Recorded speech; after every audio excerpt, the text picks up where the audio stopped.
Muy buenas tardes, les doy la bienvenida a los alumnos de la Universidad Miguel de Cervantes la quinta clase de Derecho Procesal, específicamente de proceso penal.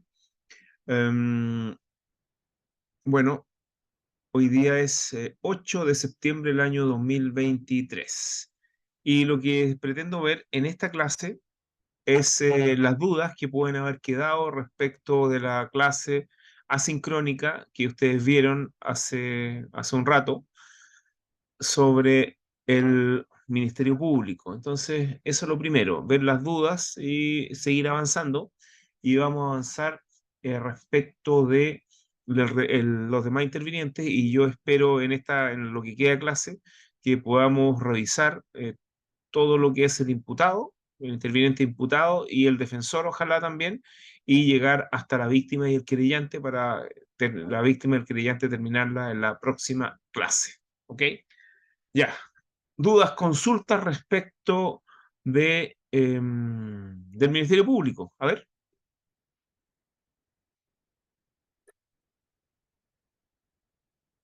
levantó la mano. A ver, ¿quién es? No sé quién es. Es Connie Soto. Yo Ya. soy profesor. Ya, señorita, dígame. Profesor, buenas tardes. Yo Buenas tengo tardes. dos dudas. A ver. Primero, cuando el apunte habla sobre las bases constitucionales y legales del Ministerio Público, me quedó la duda en cuanto al tema de la cautela de garantías. Ya. Pero la duda es cuando dice que la víctima también puede reclamar el llamado principio de oportunidad. Ah, pero eso es otra cosa. Es que Ah, el principio de oportunidad no tiene que ver con la cautela garantía, el principio de oportunidad tiene que ver con aquel filtro que está en el artículo 170 del Código Procesal Penal, que está vinculado a las causas bagatelarias, a los delitos de poca monta, en los cuales realmente por la baja pena que tienen los delitos, que es presidio menor en su grado mínimo, lo mejor es no seguir investigando y aplicar este principio y desechar la causa y eso se presenta ante el juez de garantía notifica a la víctima y la víctima tiene un plazo para reclamar. Eso, ya, ¿m? ya. Eso, Esa era mi duda. principio de oportunidad. ¿M? Claro, el Ministerio Público, el, eh, esta investigación en uso de sus facultades de la administración eficaz de los recursos, dice, no, esta causa es de poca monta, es decir, es una causa que no tiene mucha importancia, no tiene importancia ni por el tipo de delito, ni tampoco por las personas que intervienen, por lo tanto, es mejor no seguir adelante. Eso es. Ya, otra duda, consulta, alguna cosa que me quieran decir, algo que quieran que conversemos sobre el Ministerio Público, que ahora está, eh, bueno, hay novedades con el Ministerio Público y los jueces de garantía y el crimen organizado. ¿Ah?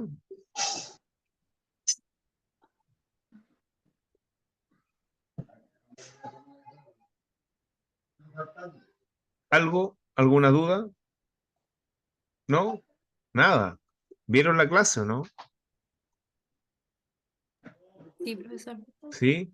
Entonces les quedó clara. Igual la pueden ver todas las veces que quieran. Esa es una clase asincrónica, es decir, la grabé sin alumnos y lo bueno que tiene esas clases asincrónicas es que uno puede avanzar harto. Puede avanzar harto sin ninguna interrupción y posteriormente uno puede conversar con los alumnos respecto a las dudas que les puedan merecer o quedar. ¿Ah? Esa es la parte buena de las clases asincrónicas y las puede ver cuando ustedes quieran y uno también tiene el hilo del- de la exposición también es mucho más ordenado, organizado, etcétera. Entonces vamos a seguir, ¿ya? A ver, aquí hay un chat que dice las clases de control que tiene el Ministerio Público me pareció interesante, no tengo habilitado el micrófono. Ah, ya, ok.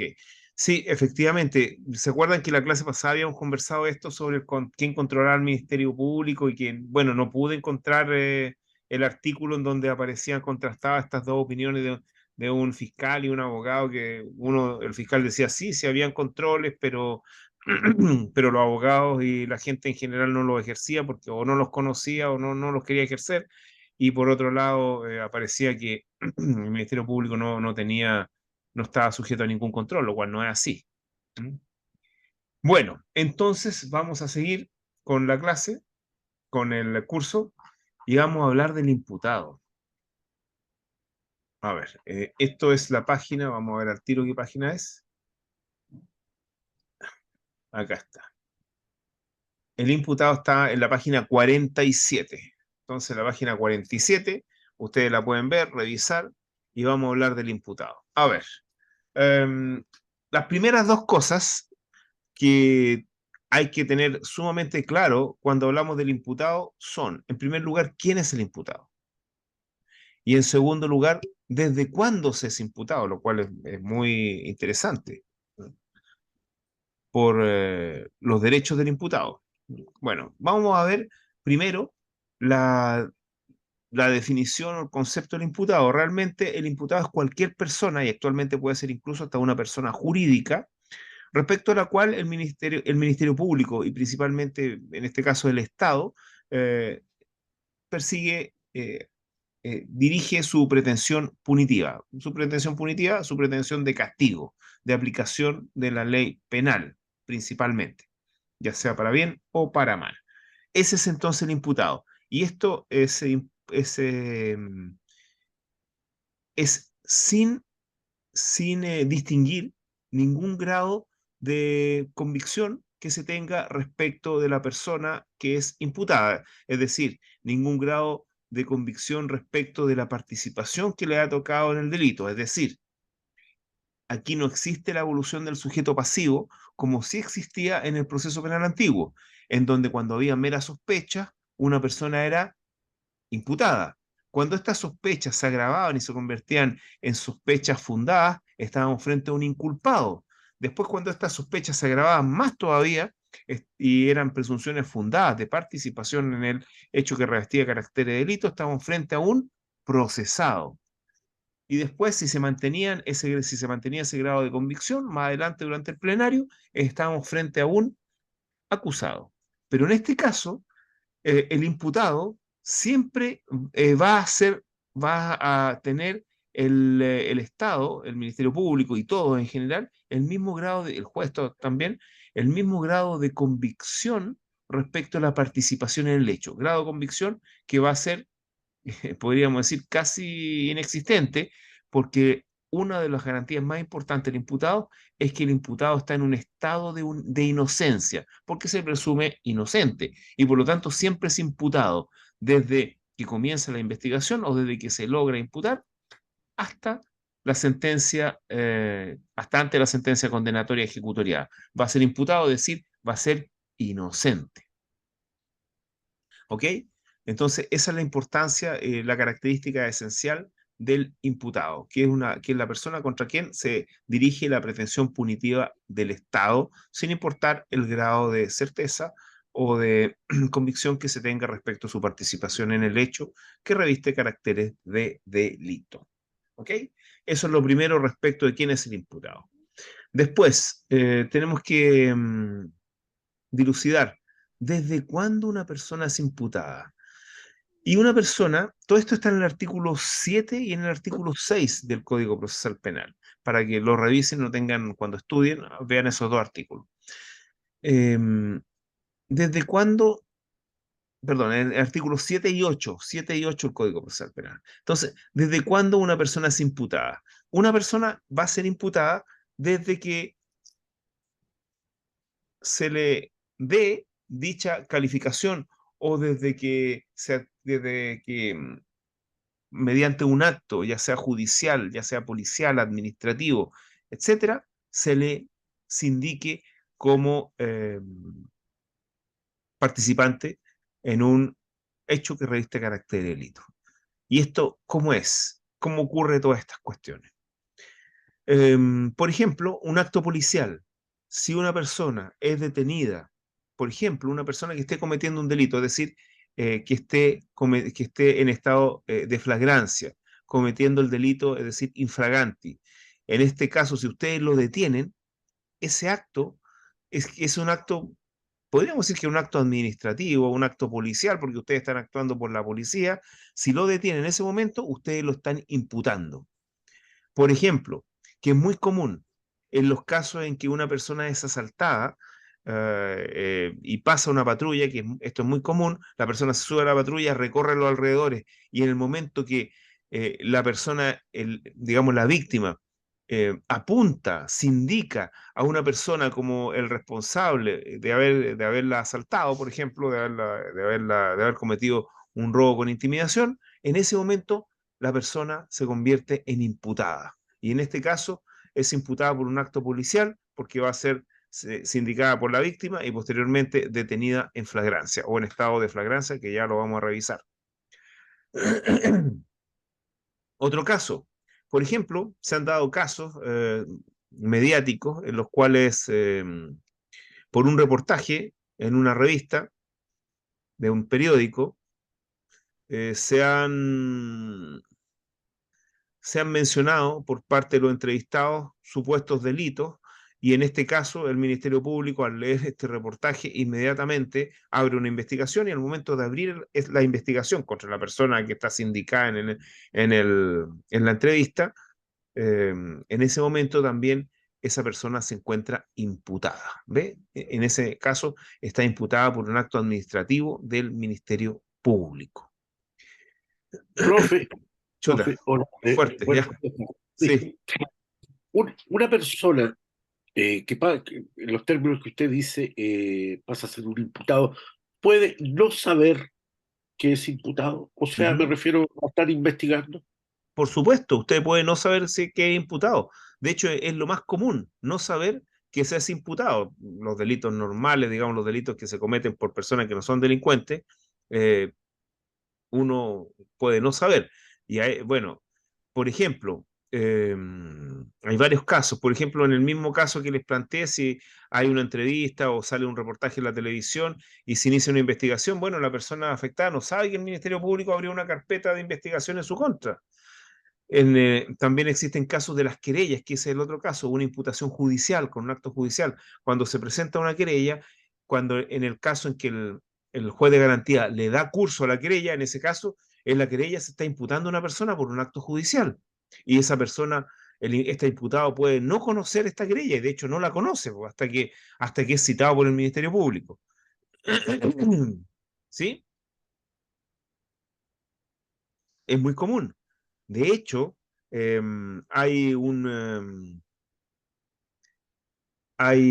derechos que tiene el imputado para que se le formalice o se le comunique lo hecho de la investigación, porque se da cuenta de que ha sido imputado y de que esa imputación le causa un perjuicio. Y, eso, y ese derecho lo tiene el imputado para que en una audiencia judicial le pida al Ministerio Público que formalice la investigación o que se fije un plazo para formalizarla. Y en ambos casos indicando los hechos por los cuales está siendo investigado, porque no los conoce. Muchas veces no los conoce. A ver, ¿qué más? ¿Otra duda? Consulta. Ustedes ya ven que pueden haber varios actos de imputación. Ya, sigamos. Si bien ya hemos revisado quién es el imputado, desde cuándo se es imputado, el otro núcleo importante respecto de la materia y de lo que se debe entender o del estudio del imputado son los derechos. O sea, podríamos decir que hay tres cosas esenciales en la materia de imputado. ¿Quién es el imputado? ¿Desde cuándo es el imputado? Y los derechos. Son tres cosas que deben conocer. A ver.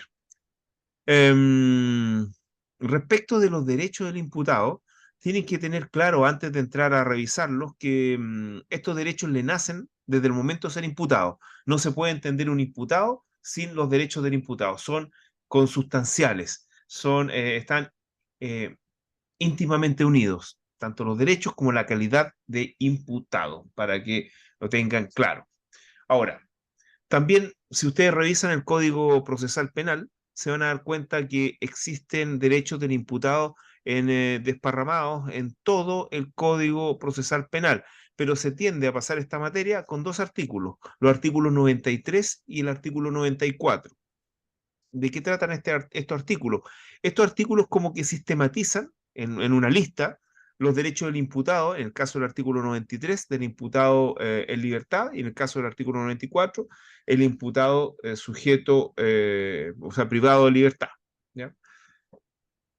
Ahora, si pudiéramos hacer un resumen, todo esto está según el material, si pudiéramos hacer un resumen de cuáles son los derechos del imputado, nosotros podríamos resumirlo quizás en cinco, quizás podríamos resumirlo en 2 puntos, pero vamos a señalar 5, y dentro de los cuales yo le voy a señalar cuáles son los más importantes. Primero, el derecho a ser oído y a escuchar. ¿Derecho a ser oído de qué?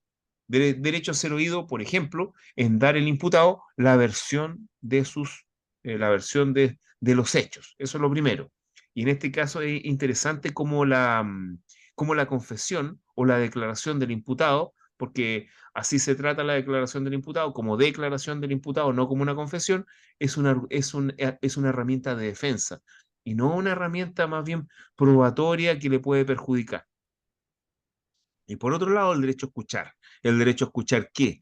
Hay que tener presente que el imputado la mayoría de las veces no va a ser un abogado penalista que conoce plenamente sus derechos. Entonces, tiene derecho, y un derecho muy importante, a escuchar qué derechos qué derechos le asisten respecto de esta calidad de imputado que tiene. Entonces, derecho a que lo escuchen, y derecho a ser oído, y derecho también a escuchar que le digan cuáles son sus derechos.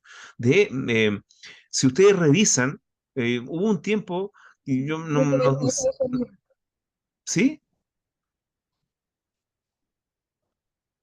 Bueno, hubo un tiempo en que en todas partes estaba el derecho de los imputados, un catálogo de 10 derechos, estaban en las comisarías, no sé si todavía están, en los juzgados de garantía, en la fiscalía, en todas partes estaban este catálogo como un póster, ¿no? Esto también se remonta a los años 60 en Estados Unidos, en donde era importante y por un fallo se determinó que había que leerle los derechos al imputado antes de detenerlo. Bueno, derecho a escuchar y a ser oído. Segundo, bueno, hay un derecho clásico que es el derecho a saber quién es el acusador, es decir, quién me imputa. Es importante esa situación para saber cómo defenderme. En tercer lugar, el derecho a proponer y a llegar prueba, que es esencial. Em, si usted, y miren, estaba viendo, ¿saben? Voy a comentar algo acá y quizá en algún momento lo vamos a ver, y ustedes también. Yo, bueno, siempre he hecho clase la mayoría de las veces en vespertino, entonces me he perdido algunos programas de televisión. ¿Mm? Pero por suerte, esos programas de televisión están en YouTube, entonces uno los puede revisar. Y hay un programa de televisión que es bastante interesante, que se llama Enigma. Es sumamente interesante porque trata de casos policiales que algunos fueron resueltos y otros, bueno, la mayoría no fueron resueltos, y los dramatizan. Y, y lo dramatizan y ponen imágenes de la época en que ocurrieron los hechos, y también existen declaraciones de abogados que defendieron esas causas en su momento. Y me ha llamado la atención, o sea, más que llamar la atención, es interesante cómo los abogados penalistas, los que se dedican a asuntos penales y se especializan en esto, si ustedes escuchan declaraciones de ellos, es difícil que ellos hablen de derecho. O sea, no hablan de muchas normas jurídicas. Siempre hablan de los hechos. Fíjense bien. Vean programas de televisión, vean noticias, y siempre cuando vean un caso penal, generalmente de lo que se habla es de los hechos. Porque en materia penal, lo más importante es tener los hechos. Los hechos son lo importante. En cambio, en materia civil, lo importante es el derecho, porque los hechos generalmente están más o menos claros, pero en materia penal no están nada de claros. Entonces, en tercer lugar, es sumamente importante el proponer y allegar pruebas. ¿Para qué? Para lograr una absolución o una eliminación temprana del imputado del procedimiento penal, ni siquiera llegar al proceso penal. Por eso hay que llegar prueba también durante la investigación. Y por último, y es el derecho más importante, conjuntamente al derecho de ser oído y escuchar, es el derecho a la defensa, la garantía de la defensa, porque actualmente, como ustedes saben, la defensa constitucionalmente es un derecho irrenunciable. Y como ese derecho en general se ejerce en actividad, en acción, podríamos decir que es una garantía e incluso una obligación del imputado. Miren lo que es, ¿no? Em, Vamos a ver una clasificación de los derechos del imputado conforme a lo que hay en el texto de la página 47, pero vamos a avanzar más o menos rápido y les voy a explicar algunas cosas, ¿ya? Porque todo lo demás está en el texto. Hasta el momento, ¿alguna duda o algo que me quieran decir? Clarito, profesor. Bien, bien interesante lo que mencionó sobre los hechos y el derecho. Mm. Ahora preocúpense o vean cuando habla un abogado penalista o que se dedica a asuntos penales o que está defendiendo a alguien en un proceso penal, fíjense que no va a hablar de derecho, va a hablar solamente de hechos, porque eso es lo que importa, los hechos. Ok, vamos primero a los derechos de intervención, es decir, donde el imputado debe desplegar actividad en la defensa de sus derechos. Primero, tenemos el derecho a información. ¿Mm? Ah, sí, el programa Enigma, véanlo. Es muy interesante. ¿Ah? Ya, primero el derecho a información. Yo ya se lo señalé más o menos el derecho a información, que al momento de ser detenido el imputado debe ser informado de sus derechos. Lo mismo al momento de hacer el control de detención y cada vez que se enfrente a una audiencia, el juez de garantía le va a informar sus derechos y más aún va a tener en una audiencia judicial a su lado a un defensor, defensor privado, defensor penal público o licitado, y él va a ser el encargado de decirle cuáles son sus derechos. Entonces el derecho a información está sumamente claro en este caso. El derecho a intervenir en la defensa, bueno, durante todo este curso vamos a ver cómo el imputado puede intervenir defendiéndose. Así que ahí están los artículos señalados respecto al derecho a información, el artículo 93, letra A, que se le tiene que informar su calidad y los derechos que le asisten, el 229, que tiene que ver con la formalización de la investigación, en donde en esa audiencia se le comunican los hechos por los cuales está siendo investigado, el 182, donde está el derecho de los intervinientes, específicamente de este interviniente, el imputado, a obtener copia de la carpeta de investigación para saber qué está pasando.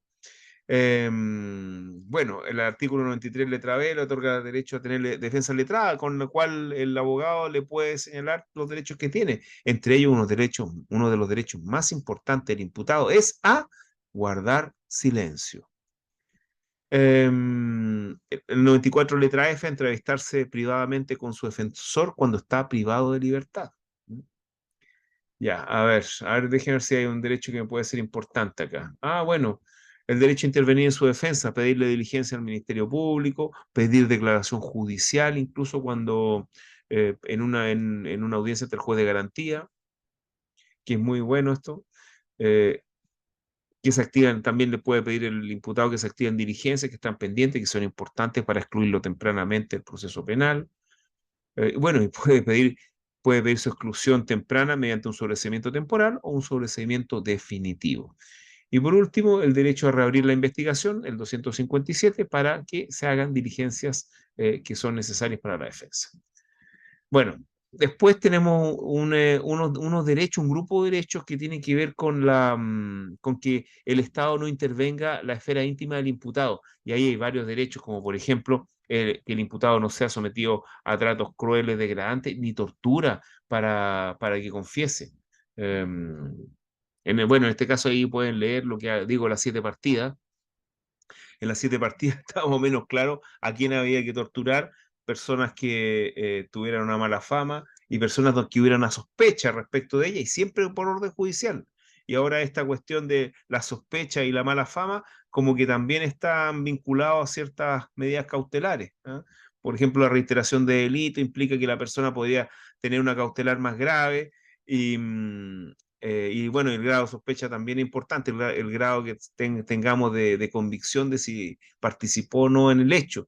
Incluso más, si ustedes leen las 7 partidas por ahí, hay unas cosas bien, bien dramática respecto a la tortura, en donde la tortura se profesionalizaba en cierta medida, en donde se le indicaba cómo los torturadores debían proceder con el imputado para arrancarle una confesión. Y en este caso, uno de los consejos más importantes a estas personas era que no tenían que preguntarle nada directo, es decir, no tenían que preguntarle sobre los hechos, solamente tenían que aplicarles tormento y nada más, porque así se consiguió una confesión, digamos, más clara, ¿ah? No había que inducir al imputado, ¿ah? Pero estamos hablando de algo del siglo XIII, así que ha pasado harto tiempo ya de eso. ¿Mm? Eh, bueno, eh,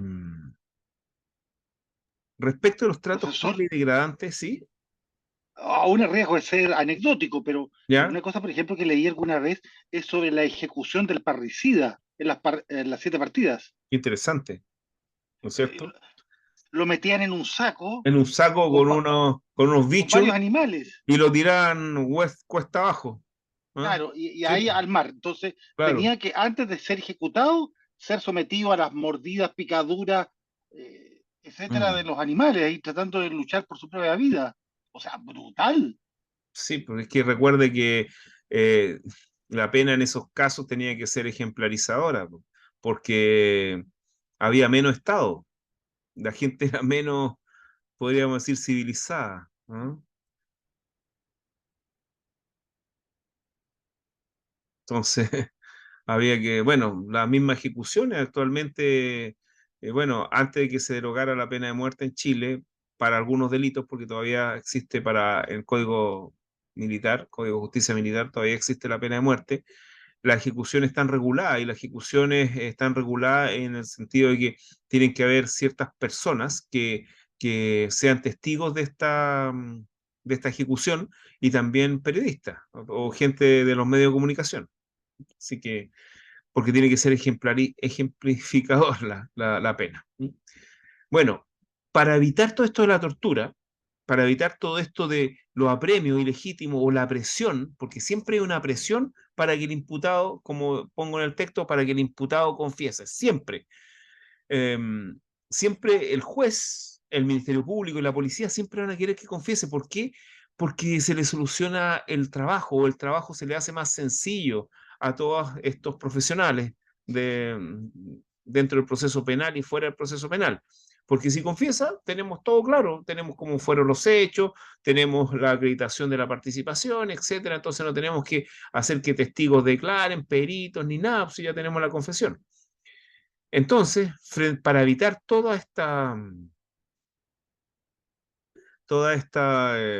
este trabajo, perdón, para evitar toda esta presión para que el imputado confiese, lo que se estableció es el derecho a guardar silencio.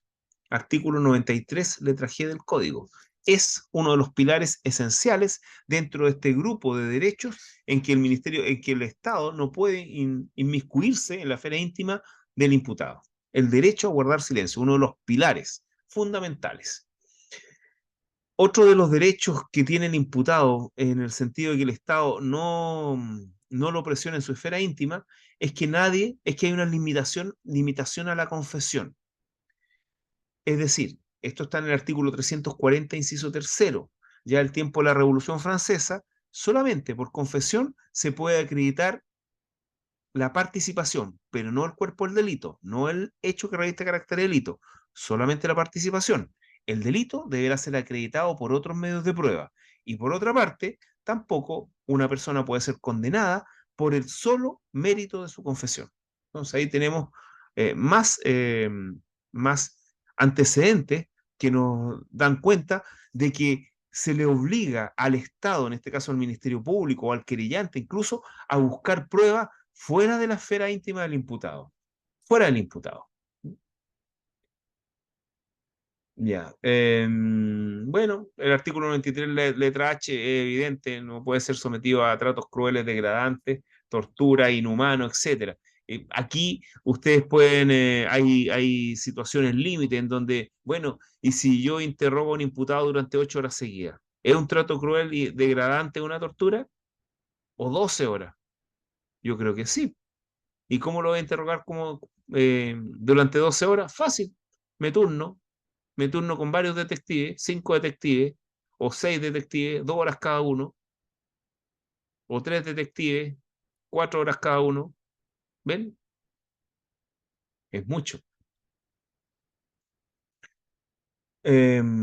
Otra cosa también interesante es que el imputado no puede ser juzgado en ausencia. Se ha tratado de establecer algunas modificaciones al respecto para algunos casos, pero no han surtido, no han sido aprobadas ni creo que la idea de legislar tampoco, porque es introducir un aspecto que es bastante exógeno a nuestro Código Procesal Penal. Encuentro es realmente, va contra todas las garantías procesales, sobre todo el artículo 10, la cautela de garantías, que el imputado puede ser juzgado en ausencia. No se puede defender. Bueno, aquí hay una cosa importante también que tiene que ver con el derecho a la defensa, que es el principio de congruencia. El principio de congruencia. Esto es importante porque, no sé, el principio de congruencia es algo esencialmente 100% procesal y que eh, cuando me ha tocado conversar o interrogar a alumnos que son de otros cursos, profesores, incluso tomando exámenes de grado, le he preguntado por el principio de congruencia y es como que no entiende, no sabe lo que es un principio de congruencia. El principio de congruencia, por lo menos en materia penal y en materia civil también, en cierta medida, se puede ver desde dos perspectivas. Primero, del derecho a la defensa y segundo, de la competencia que tiene el tribunal o juez para resolver un asunto, es decir, de la competencia específica. Hablemos en materia procesal penal, ¿qué es el principio de congruencia? El principio de congruencia está esbozado en el artículo 259, inciso final del Código Procesal Penal. Este principio de congruencia está referido a la siguiente máxima, que está textual del Código, que el contenido de la sentencia no puede sobrepasar el contenido de la acusación. Eso parece que es netamente procesal y de competencia, en el sentido de que la acusación establece un marco dentro del cual debe ser juzgada una persona, en este caso un imputado, acusado ya. Y en este sentido, el tribunal no puede exceder la competencia que le da el Ministerio Público o el querellante en su acusación o en su adhesión a la acusación o en su acusación particular o en su forzamiento a la acusación. No puede ir más allá de lo que se le está pidiendo. Eso es desde una perspectiva. Profesor, dijo 259, inciso final. Sí, 259, inciso final. Perfecto. ¿Mm? Está en el texto, revísenlo. Bueno, eso de la perspectiva esencialmente procesal. ¿Ok? Pero también desde el punto de vista de la defensa, obviamente, el tribunal que me está juzgando no puede sobrepasar eh, el contenido que tiene la pretensión penal esbozada o contenida en la acusación. ¿Por qué razón? Porque yo, como imputado y defensor y defensa, lo único que conozco es la acusación. Por lo tanto, de eso yo debo defenderme. En otras palabras, yo no puedo defenderme de lo que no conozco. Por eso, ese doble aspecto respecto del principio de congruencia. Ahora bien, la congruencia se da no solamente entre la sentencia y la acusación, sino que también se da entre la acusación y la formalización, porque hay que recordar que durante la formalización, durante la etapa de investigación en que opera la formalización, también se me han comunicado los hechos respecto a los cuales se me está imputando. Por lo tanto, si me acusan, no pueden sobrepasar los hechos o el contenido, bueno, realmente es puro hecho, los hechos de la formalización que ocurre durante la etapa de investigación, porque esa formalización me da la posibilidad de yo poder defenderme durante la investigación. Entonces, el principio de congruencia queda así. La sentencia no puede sobrepasar el contenido de la acusación, como a su vez la acusación no puede sobrepasar el contenido de la formalización. Entonces, para los casos en que cambian algunos hechos durante la investigación respecto de la imputación, en la formalización, hay que volver a formalizar o, dicho de forma, como dicen los fiscales, hay que reformalizar. Pongo un ejemplo. Si, por ejemplo, fruto de un manejo en estado de ebriedad, es decir, una persona que conduce en estado de ebriedad, atropella a una persona y esta persona no muere, porque la muerte al final es un hecho, sino que queda con lesiones muy graves y es formalizado inmediatamente, va a ser formalizado por el hecho de causar lesiones gravísimas, que es un delito especial. Pero si la persona días después muere, obviamente por fruto de sus heridas ocasionadas por este manejo en estado de ebriedad, obviamente el fiscal deberá reformalizar, porque si no reformaliza, no puede acusar por la muerte, por el manejo en estado de ebriedad causando la muerte. ¿Ok? Incluso hay cuestiones, hay cuestionamientos a las reformalizaciones, pero creo que esa es la forma de proceder, reformalizando. Bueno, es el principio de congruencia. Ahora, el principio de congruencia también está en materia civil y ustedes ya lo vieron. A ver, ¿dónde vieron el principio de congruencia en materia civil?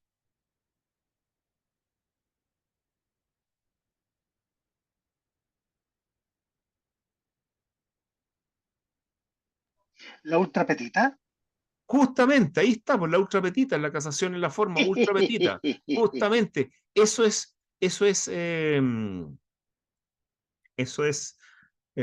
lo que estamos señalando respecto de eh, esta institución,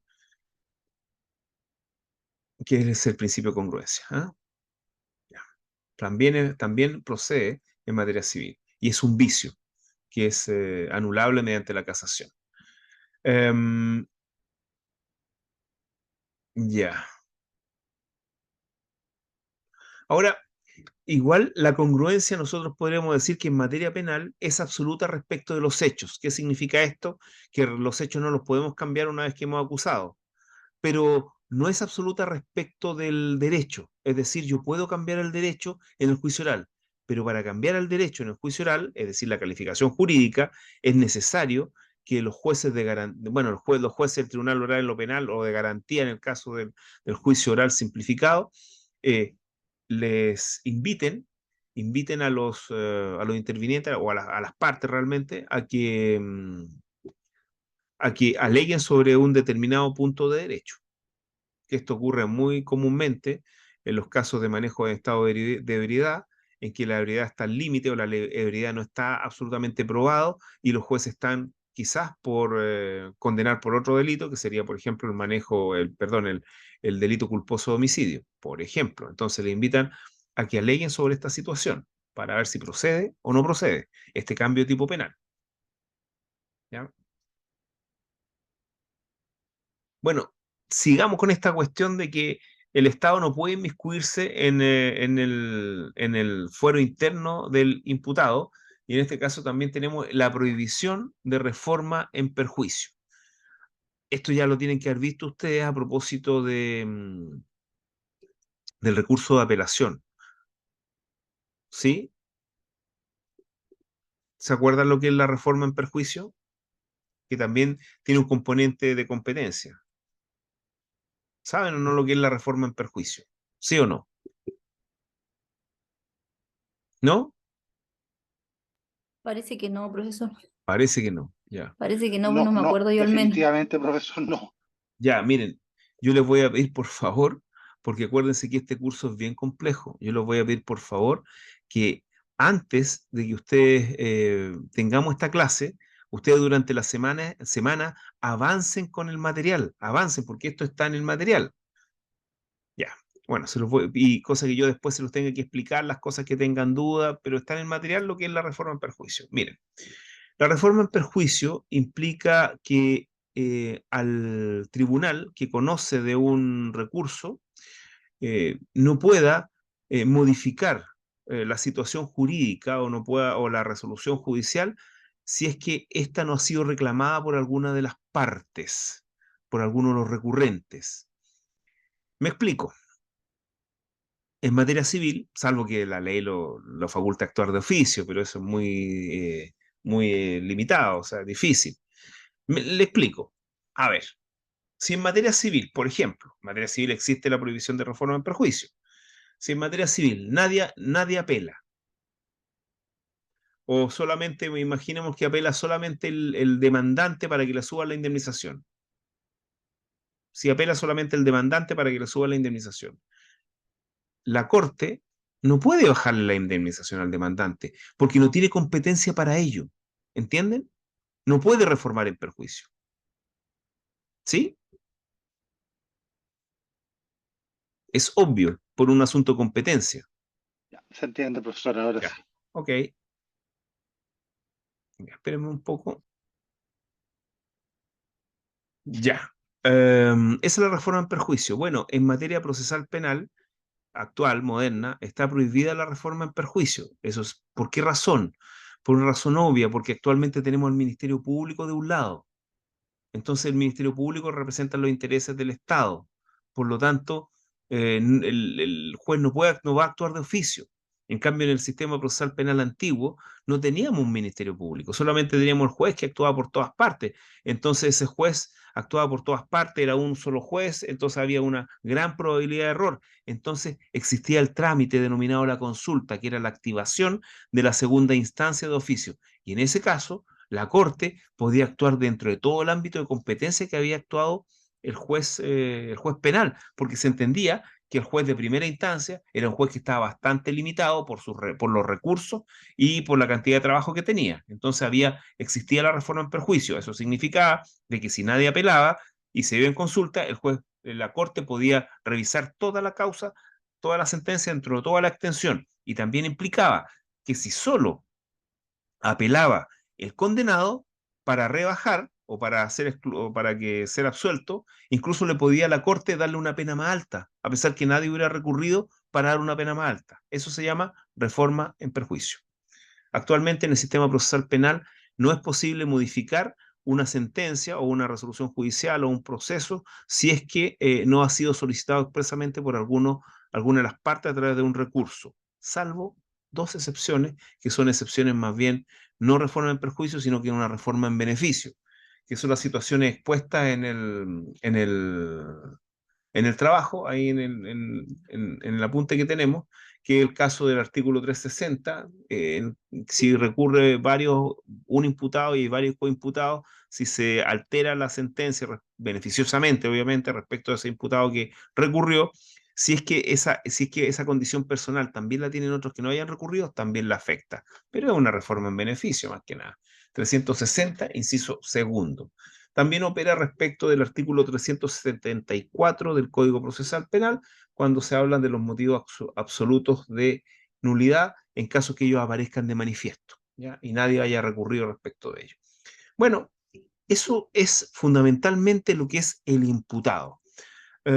Quizás debiera darle una lectura para que ustedes conozcan más del imputado. ¿Alguna duda, alguna consulta respecto del imputado?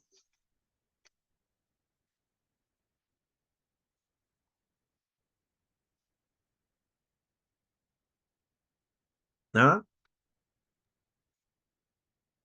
Nada. No, clarito, profesor. Clarito. Ya. Seguramente les voy a dar una lectura sobre el caso Miranda. ¿Mm? Ernesto Miranda. ¿Han oído hablar de Ernesto Miranda? ¿De la ley Miranda? ¿No saben quién es Ernesto Miranda? Yo no, por lo menos, profesor. Pero ¿cómo? No, no Es sé. una persona famosa. ¿Mm? Sí, tiene que ver con la lectura De los derechos. de los derechos. Gracias a ese Sí, caso, se, mm, se, se legisló, primero por vía jurisprudencial se estableció que previo a detener a una persona en flagrancia había que leerle sus derechos, porque él confesó todo sin que le leyeran los derechos.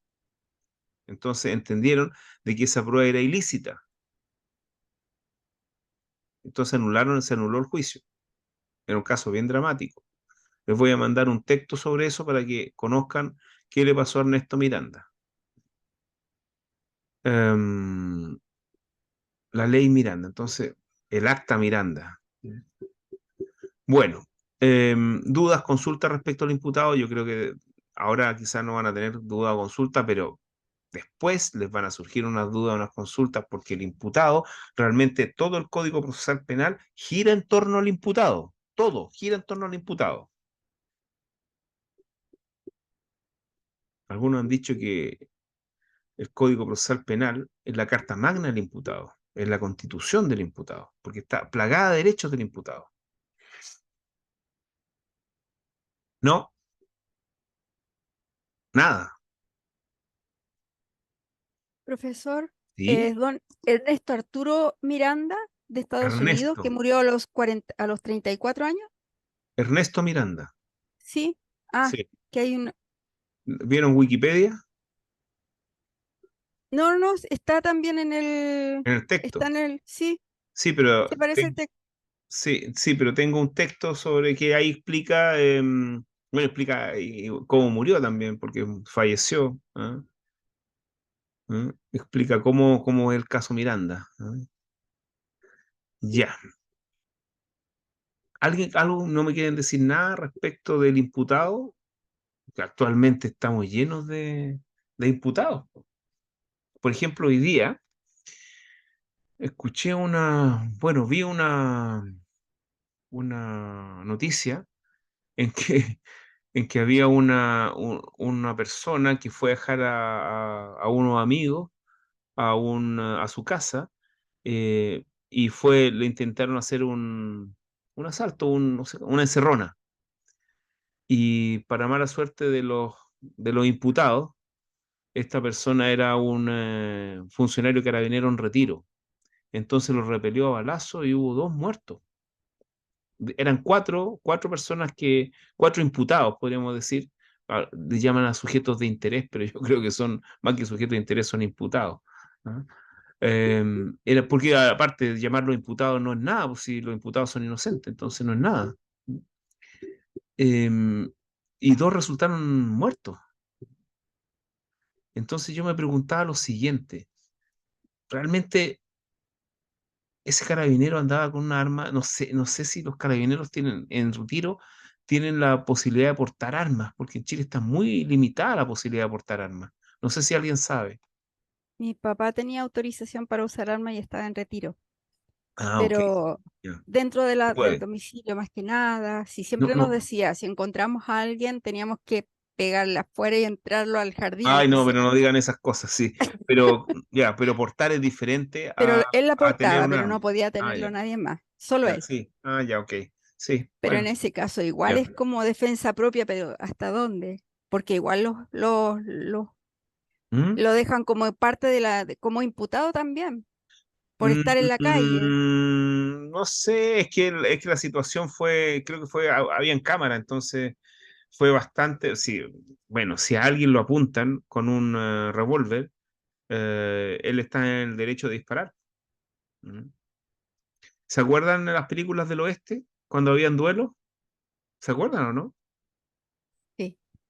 Ya, y últimamente el cine western ya no es un cine muy cotizado, pero ¿y por qué cuando había un duelo no detenían al que mataba al otro?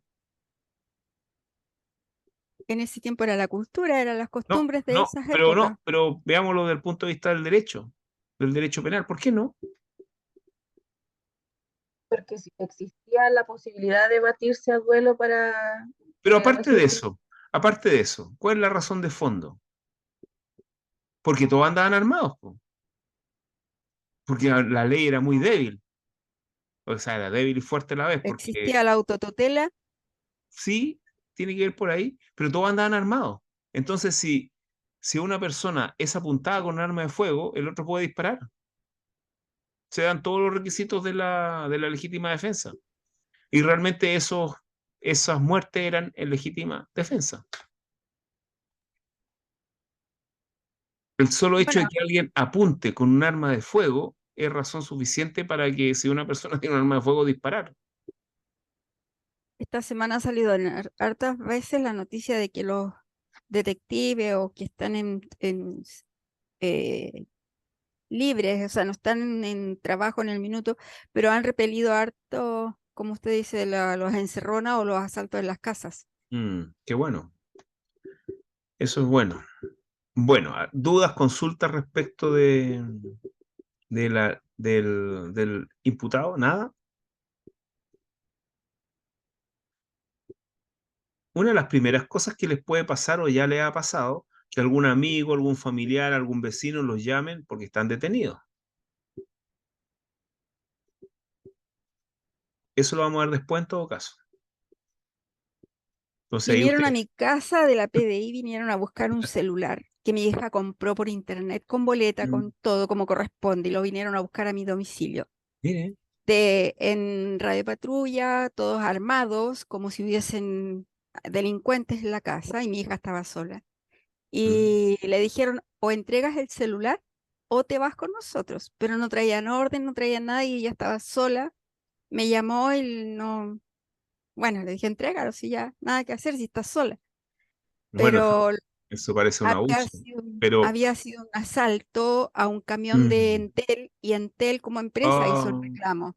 ya. Pero todavía siguen vendiendo los celulares. Ella entregó todas las pruebas, entregó la Mm, página, pero nunca supimos nada, no hicieron nada. ya, Pero mire, esas son las irregularidades que uno siente como sociedad. claro, uno cree que son irregularidades porque no sabe, no sabe si realmente trae una orden, no se sabe, porque pueden Sí, haber pues. traído la orden y la obligación, si traen una orden, es exhibirla y dejar copia, no se sabe. Mm, ¿Mm? no. Eso, falta es que, más. profe, ¿Mm? muchas veces la gente también se pone nerviosa y creen que porque exigir, le dicen que no, si yo traigo la orden, no la exigen pensando que les va a pasar algo peor. Pasa hasta los mismos embargos en los juicios civiles. Claro, sí, también. Hay Pero a lo ciertas, que yo voy a ocupar tanto personal para claro, era un iPhone, pero no era de alta, no sé, no era de esos tan caros, pero encontré que gastaron tantos recursos. recursos en un celular. Bueno, pero es que póngase Quizás pueden de estar parte de recuperando. la policía no sabe con qué se va a encontrar, pues. No sabe si apenas le abran la puerta lo van a repeler a balazos también. No saben si, no sé, es, es crimen organizado, actualmente no se sabe. Ellos están expuestos, ellos son un blanco, sobre todo los carabineros que tienen un uniforme. Es difícil. Uno anda por la calle, pero no anda con un uniforme, entonces nadie nos puede decir nada. Pero ellos andan con uniforme, entonces están ahí a la vista para que le hagan quién sabe qué cosa. Nos pueden emboscar, pueden pasar tantas cosas. Bueno, ya, yo sé que van a quedar con dudas respecto del imputado, pero vamos a avanzar. Cuando avancemos vamos a ver más cosas del imputado, sobre todo cuando obtiene esa calidad de imputado mediante la flagrancia, cuando veamos las actuaciones que se pueden hacer sin orden judicial, actuaciones o diligencias de investigación, sin orden judicial, dentro de las cuales está la detención, la detención en flagrancia o en situación de flagrancia o infraganti. Vamos a ver también el control de identidad, que es bien interesante, el control de identidad del Código Procesal Penal y el control de identidad de una ley especial, que es un control de identidad aleatorio o preventivo, que a mí que se le llama. Pero sí, parece más preventivo que aleatorio realmente. A pesar que la ley dice que no pueden haber discriminaciones, hay en cierta medida discriminación en ese control de identidad. Bueno, pasemos al defensor. El defensor, otro interviniente. Y con esto vamos a terminar la clase, con el defensor. Miren, el Código Procesal Penal fue pionero en varias cosas. De hecho, yo le digo a todos que me quieran escuchar que realmente el Código Procesal Penal es la nueva matriz procesal de nuestro sistema. Nuestro sistema procesal tiene como matriz el Código Procesal Penal. Así como antes de la existencia del Código Procesal Penal, la matriz era el Código de Procedimiento Civil. Todos los procedimientos se inspiraban en el Código de Procedimiento Civil, ya sea sumarios modificados, ya sea principalmente sumarios modificados que estaban en el Código de Procedimiento Civil. Los mismos recursos, el mismo plenario del proceso penal antiguo, la parte, digamos, de juicio, era en gran medida tomada del probatorio del procedimiento ordinario civil, etc. En cambio ahora, la matriz resulta ser el código y el procedimiento penal reformado, familia, laboral, y quedó como aislado tanto el procedimiento civil como el procedimiento ante el juzgado de policía local, están en cierta medida aislados y podrían ser reformados en cualquier momento, sobre todo el sistema civil, que es bastante sensible. Bueno, lo primero, lo que se instauró con el Código Procesal Penal por primera vez fue que solamente abogados habilitados para el ejercicio de la profesión pudieran conducir mandatos, ser mandatarios judiciales, bueno, y obviamente patrocinantes, siempre han tenido que ser patrocinantes solamente abogados, pero ya no cabe que personas que no sean abogados puedan ser mandatarios judiciales, en este caso defensores también, defensores fundamentalmente. Entonces tienen la categoría de defensores, tienen mandato y tienen patrocinio. Eso es lo primero, de quién puede ser defensor. Todo esto que le estoy diciendo, lo sistematicé de los artículos del Código Procesal Penal. La defensa o el defensor están tratados en el artículo 102 al 107. Lo segundo, que pongo ahí, si existe una defensa efectiva. Bueno, no me voy a referir más a eso porque es evidente que actualmente sí existe una defensa efectiva en relación a lo que existía antes. Igual hay algunos defectos que no es del caso mencionarlos, pero que al lado de lo que ocurría antes realmente es bastante satisfactorio lo que ocurre ahora. Bueno, el artículo 102 habla de la designación y la sustitución del defensor. Y en primer término lo que dice el código es que si es que el imputado tiene un defensor de su confianza, debe preferir este defensor a la Defensoría Penal Pública. Defensor de confianza, es decir, defensor privado al cual le paga, ¿no? Momento en que se puede asignar, bueno, se puede asignar en cualquier momento. ¿Desde cuándo puedo asignar abogado defensor? Desde el momento que yo sé que soy imputado, del momento que soy imputado. Se puede tener abogado defensor. Ahora, las personas que no tienen recursos y tienen que recurrir a la Defensoría Penal Pública, la ley establece que les debe procurar defensa inmediatamente antes de la primera audiencia judicial. Es decir, si una investigación duró 2 años o 6 meses o 9 meses o lo que sea, la ley no le da el derecho para que tenga un abogado asignado por el Estado. Solamente podría tener un defensor particular que le dijera cómo va la causa. Y solamente el Estado está obligado al momento de la primera audiencia judicial, lo cual es bastante dramático para la mayoría de los imputados. Ya, entonces eso. ¿Y cuál va a ser la primera audiencia judicial? Generalmente pueden ser 2. La audiencia de control de detención o la audiencia de formalización.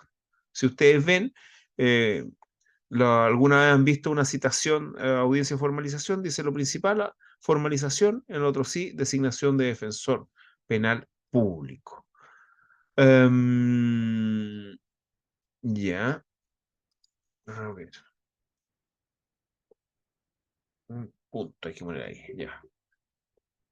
Bueno, también nosotros podríamos ver que nuestro Código Procesal Penal está bastante influenciado por el proceso estadounidense y un trasplante del proceso estadounidense es la posibilidad que uno como imputado se pueda defender por sí mismo, situación que no aconsejo a nadie, aunque sea abogado, no es bueno defenderse a sí mismo y obviamente que esa situación, si le provoca perjuicio a la defensa, el que el propio imputado se defienda, el juez de garantía debe velar por los derechos del imputado y nombrarle un defensor penal público en este caso.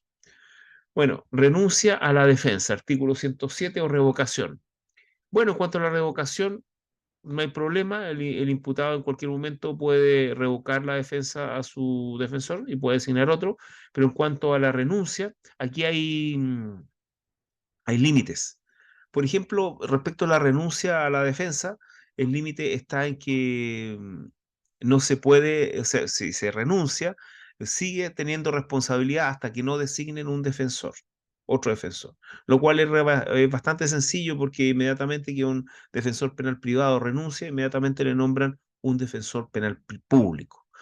Y por otro lado, también existen límites a la renuncia de la defensa que tiene que ver con una reforma del año 2017 en que no se puede renunciar encima de audiencias importantes como son la audiencia de juicio oral, no antes de 10 días antes de la audiencia de juicio oral o 7 días antes de la audiencia preparatoria de juicio oral, esto para evitar la postergación de la audiencia, porque era una técnica, no una técnica, realmente era una, ¿cómo podemos llamarlo? Una artimaña que tenían los defensores para suspender la audiencia. Entonces renunciaban encima o asumían encima para decir que por cautela de garantía no podían hacerse cargo todavía del caso y por lo tanto había que suspender la audiencia para ellos informarse de la situación, de los antecedentes, etcétera. Pero se ha prohibido esto. También la presencia del defensor es esencial en, digamos, en todas las audiencias que debe comparecer el imputado, en todas. Las consecuencias que puede padecer el defensor de no asistir a una audiencia del imputado es que lo pueden sancionar con suspensión para el ejercicio de la profesión hasta por 2 meses. Entonces, es bastante dramático ser defensor y no asistir a una audiencia. Eso está en el artículo 287. ¿Ah? Ahí pongo cómo opera la sanción, pongo algunas audiencias que son esenciales, como la audiencia de suspensión condicional de procedimiento, la preparatoria de juicio oral, la audiencia de juicio oral, la de formalización de la investigación. A ver. Bueno, lo demás ya. Eso sería fundamentalmente lo que es el defensor.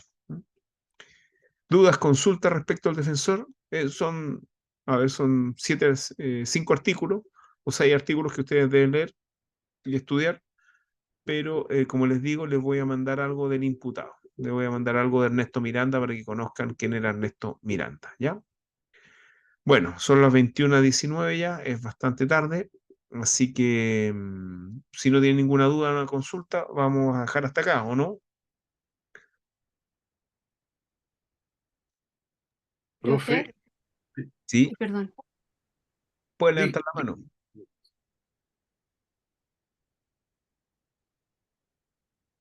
Señorita Connie. Profesor, consulta, a lo mejor puede que no sea lo mismo o casi, pero cuando el tema de la renuncia de la defensa, un caso en particular fue cuando fue el tema de Martín Pradena, cuando renunció su defensa, no sé si a lo mejor estoy equivocado o no, por lo mismo, un claro ejemplo de la renuncia de la defensa. Sí, efectivamente, pero bueno, uno como abogado también,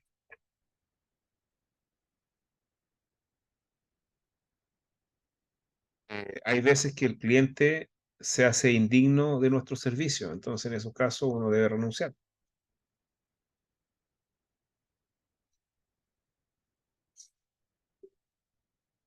Gracias, profe. Mm. profe, Totalmente se hace indigno cuando no pagan. profe, algo que está fuera del, digamos, del tema. ¿La prueba está fijada ya la primera prueba? Tengo entendido que sí está en el Classroom. Revise el Classroom, ahí está todo. Y tengo Ya. entendido que en octubre la prueba. 12, ¿cuándo? ¿12 de octubre? ¿11 de octubre? 13 de octubre. 13 de octubre, ¿eh? Falta mucho para eso, como dicen por ahí, más de un mes. Gracias. Bueno, tenemos que ver el asunto de la cátedra, pero la cátedra creo que está fijada. ¿Ah? ¿o no? O les dije que la cátedra iba a estar, va a ser intermedio, porque parece que la segunda solemne es en diciembre, entonces la cátedra la voy a hacer como en noviembre. ¿Se Correcto, eso es acuerdan lo de que eso? había dicho el profesor. Sí, Noviembre. está fijado, ¿no? No, La no la cátedra, fijó el ¿no? profesor. Ya, la No, voy a fijar en pero noviembre, dijo ¿ya? que Después de la solemne 1, voy a fijar la cátedra, ¿ya? Perdón, sí, la cátedra, sí. Ya. Eso sería entonces por esta noche. Hoy día estuvieron bastante callados, ¿ah? A diferencia de la clase pasada, que parece que estuvo más entretenida. Siguen callados. Perdón, profe, la semana no, fallida. profesor. Bueno, entonces nos estamos viendo el próximo viernes. Cualquier cosa, se me pueden comunicar al correo electrónico, que les agradezco que se hayan comunicado algunos alumnos durante la semana, porque efectivamente me equivoqué al subir las clases, y quedó una clase, la clase del 1 que tuvimos la semana pasada, la subí bien avanzada la semana, ¿m? Porque tuve un problema al subirla, me confundí, etcétera. Entonces, eso estuvo bien, ¿ya? Ya pues, que estén muy bien y nos estamos viendo el próximo viernes. Adiós. ¿Mm? Gracias, Buenas noches, profesor. profesor. Chao, Gracias. chao. Muy buenas noches.